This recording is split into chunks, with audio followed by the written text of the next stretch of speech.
नमस्कार मंडळी, स्वागत आहे तुमचं आपल्या मराठी यूट्यूब चॅनलमध्ये। स्वामींच्या कृपेने आपला दिवस आनंदात जाओ हीच मी स्वामींच्या चरणी प्रार्थना करते आणि आजच्या नवीन व्हिडिओला सुरुवात करूया।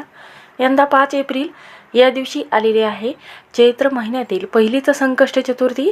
हा दिवस गणपती बाप्पाला समर्पित केला जातो। आपल्या मुलांच्या बुद्धीमध्ये प्रगती होण्यासाठी सर्वार्थ सिद्ध योग मध्ये हा योग जुळून आलेला आहे। तर चैत्र महिन्यातील ही पहिलीच संकष्ट चतुर्थी आहे। तर आपल्या मनातील सर्वच इच्छित मनोकामना पूर्ण करण्यासाठी व आपल्या मुलांच्या सर्व इच्छा पूर्ण होण्यासाठी या दिवशी हा उपाय आपल्याला करायचा असतो। हा दिवस तुमच्या जीवनामध्ये जे अडथळे आलेले आहे तर त्याचा दरवाजा जर आपण उघडला तर गणपती बाप्पा हे आपल्या जीवनातील जे संकट आणि अडचणी आलेले आहेत तर त्याचे दरवाजे आपोआपच उघडत असतात। तर या दिवशी लवकर उठायचं आहे आणि या दिवशी गणपती बाप्पाची पूजा कशी करायची आहे। गणपती बाप्पाच्या चरणाजवळ आपल्याला मुलांसाठी ही एक वस्तू अर्पण करायची आहे। ही वस्तू अर्पण केल्याने गणपती बाप्पाचा आशीर्वाद हा कायमस्वरूपी राहतो। जीवनातील विघ्न हे लवकर संपतात आणि मुलांच्या बुद्धीमध्ये प्रगती होऊन प्रत्येक कामात त्याला यश मिळू लागते। त्याचे संकट विघ्न हे आपोआपच संपतात। गणपती बाप्पाच्या पूजेबरोबरच वास्तुशास्त्रामध्ये करण्यासाठी या दिवशी काही उपाय सांगितले गेलेले आहेत। तर रविवारचा दिवस आहे, या दिवशी संकष्ट चतुर्थी आलेली आहे। कृष्ण पक्षामध्ये संकष्ट चतुर्थी आलेली आहे। तर या दिवशी तुम्ही उपास नाही केला तरीही चालेल, पण आपल्याला गणपती बाप्पाच्या चरणाजवळ अशा ठिकाणी ही सुपारी ठेवायची आहे। ही सुपारी ठेवल्याने मुलाचे लग्न कार्य लवकर जुळेल, मुलाचे सर्व संकट विघ्न हे दूर होतील, घरामध्ये सुख समृद्धी प्राप्त होईल, 7 पिढीचे दारिद्र्य हे लवकरात लवकर संपेल आणि एका रात्रीतून आयुष्याचं सोनं झाल्याशिवाय राहणार नाही। 24 तासामध्ये घराची, मुलाची, पतीची भरभरून प्रगती होईल। तर हा उपाय कसा करायचा आहे, कोणत्या वेळी करायचा आहे याची संपूर्ण माहिती आपण व्हिडिओमध्ये पाहणार आहोत। त्यामुळे व्हिडिओ हा शेवटपर्यंत नक्की पहा। चॅनलवर नवीन असाल तर नक्की सबस्क्राईब करा।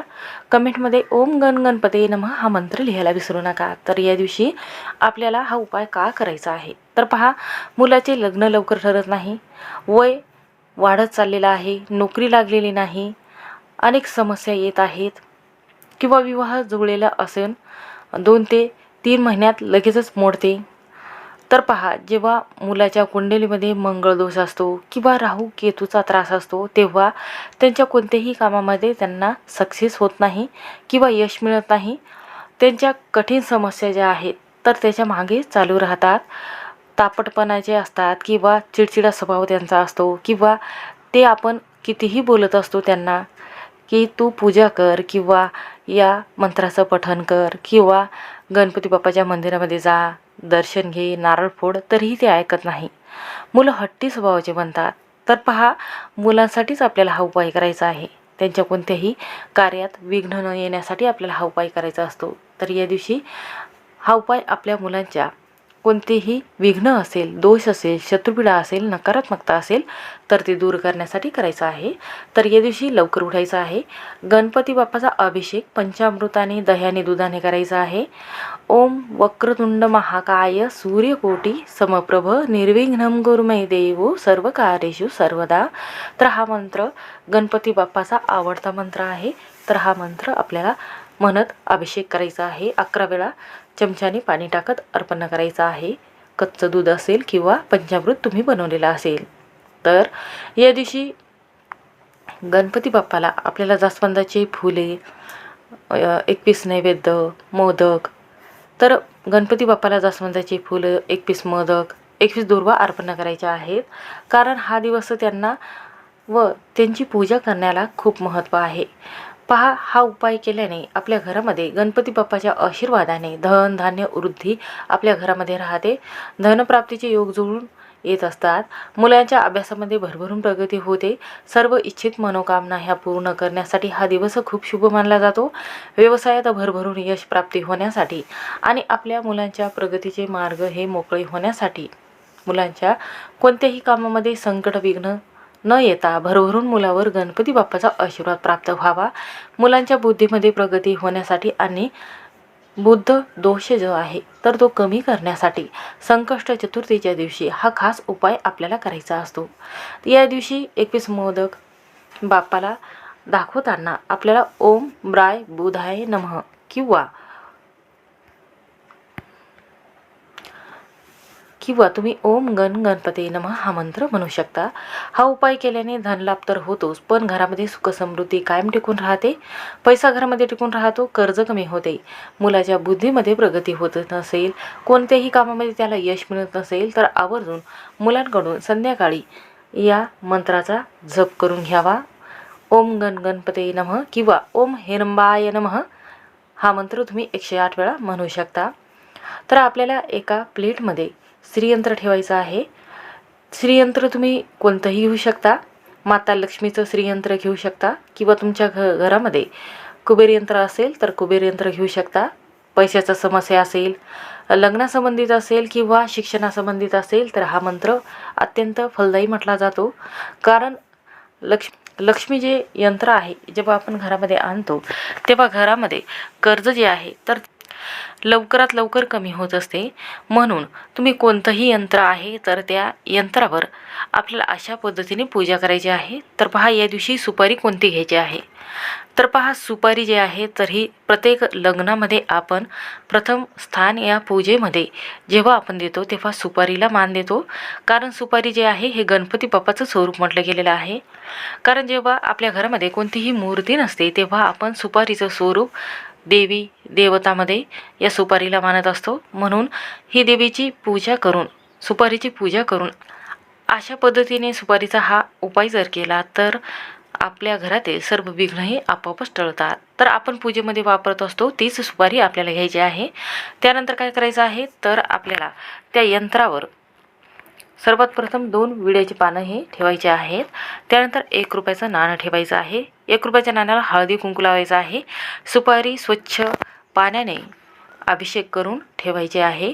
त्यानंतर आपल्याला शुद्ध गाईचा तुपाचा दिवा लावायचा आहे आणि 1 रुपयाच्या नाण्यावर सुपारी ठेवल्यानंतर सुपारीला हळदी कुंकू अष्टगंधक लाल चंदन अर्पण करायचं आहे. आणि त्यानंतर आपल्याला काय करायचं आहे तर या सुपारीला हळदी कुंकू लावत असताना आपल्याला गणपती बाप्पाचा मंत्र म्हणायचा आहे, श्री गणेशाय नमः. आणि त्यानंतर काय करायचं आहे की मुलाला शेजारी बसवायचं आहे.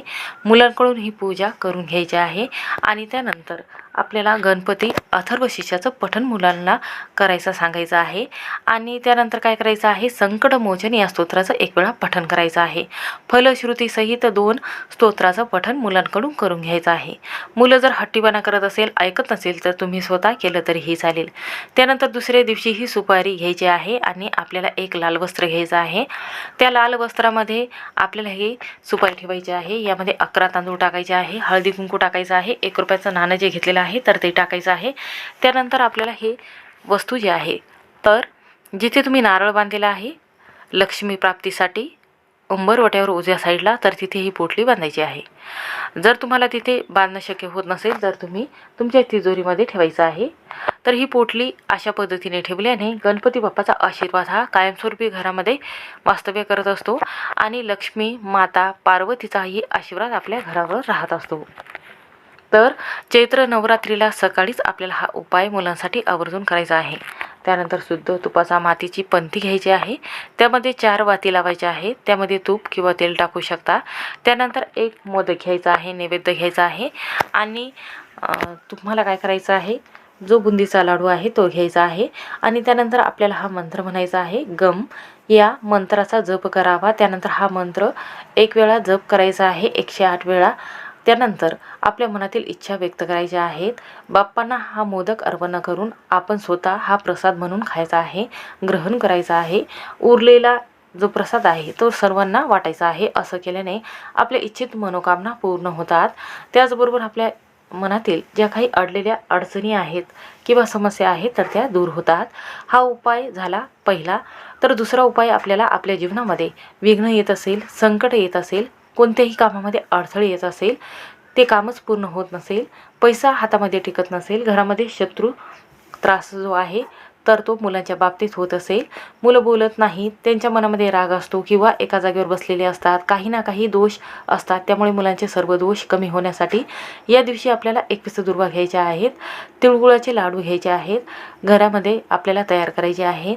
2 किंवा 5 आपल्याला जे दुर्वा आहेत तर त्या घ्यायच्या आहेत. आणि त्यानंतर काय करायचं आहे, हे सर्व साहित्य गणपती बाप्पाच्या चरणी ठेवून आपल्याला हा प्रभावी मंत्र म्हणायचा आहे. त्यामुळे विघ्न हे लवकर संपतात आणि विघ्न संकट जे आहेत तर ते आपले लांबच राहतात. पण मुलांच्या जीवनामध्ये कोणतेही अचानक विघ्न येणार नाही. त्यासाठी आपल्याला हा मंत्र म्हणायचा आहे. ओम वक्रतुंड महाकाय सूर्यकोटी समप्रभ निर्विघ्नं कुरु मे देव सर्व कार्येषु सर्वदा. हा मंत्र आपल्याला म्हणत दुर्वा बाप्पाच्या चरणी अर्पण करायचे आहेत. आणि लाडू असेल किंवा बुंदीचा लाडू असेल, मोदक असेल तर अर्पण करायचा आहे. तर जेव्हा तुम्ही 21 दुर्वा असेल, 5 दुर्वा असेल तर ते अर्पण करता त्या वेळेमध्ये आपल्याला हळदीच्या पाण्यामध्ये बुडवून अर्पण करायचे आहेत. तसंच दिवा तुम्ही लावलेला आहे तर त्या दिव्यामध्ये 1 लवंग टाकायचे आहे. यामुळे शत्रू जो आहे तर तो घरामध्ये येऊन लोटांगण घालेल. आपल्याला एखाद्या मंदिरामध्ये गेल्यानंतर आपल्याला एखाद्या गरीब व्यक्तीला लाल हिरव्या रंगाची एखादी वस्तू आपल्याला दान म्हणून द्यायची आहे. त्याचबरोबर या दिवशी गणपती बाप्पाला आपल्या जीवनातील ज्या समस्या आहेत तर त्या दूर करण्यासाठी 1 नारळ, जास्वंदीची फुलं अर्पण करावी. त्यांना आवडणारी जे फुले आहेत तर ते अर्पण करावे. हा दिवस जो आहे तर शुभ असल्यामुळे या दिवशी गणेश स्तोत्राचं पठण करावं. हा दिवस अथर्वशीर्षाचं पठण करण्यासाठी आणि संकटमोचन या स्तोत्राचं पठण करण्यासाठी अतिशय प्रभावी आहे. हा दिवस खूप शुभ मानला जातो. आर्थिक परिस्थितीमध्ये मुलांच्या बाबतीमध्ये जर त्यांना आर्थिक व्यवहार चांगला चालत नसेल किंवा मुलाला आध्यात्मिक शांतीसाठी, आत्मविश्वास वाढवण्यासाठी हा नवीन वर्षातील पहिलेच संकष्ट चतुर्थी आहे. चैत्र महिन्यातील संकष्ट चतुर्थी आहे. हा दिवस कर्जमुक्तीसाठी, धनप्राप्तीसाठी व कोणतेही विघ्न टळण्यासाठी अतिशय महत्त्वाचा हा उपाय म्हटला जातो. म्हणून संकष्ट चतुर्थीच्या दिवशी हे उपाय नक्की करून पहा. मुलाचे सर्व दोष संपेल. 7 पिढीचे दारिद्र्य हे कमी होऊन आपल्यावर, संपूर्ण कुटुंबावर गणपती बाप्पाचा आशीर्वाद कायमस्वरूपी राहील. म्हणून हा उपाय करून पहा. शेअर करा मैत्रिणी आणि तुमच्या परिवारासोबत शेअर करा, ज्यामुळे त्यांनाही या उपायाबद्दल माहिती होईल. म्हणून हा उपाय करून पहा. सर्व कामामध्ये तुम्हाला यश मिळेल. श्री स्वामी समर्थ. व्हिडिओ आवडला असेल तर स्किप न करता शेवटपर्यंत नक्की पहा.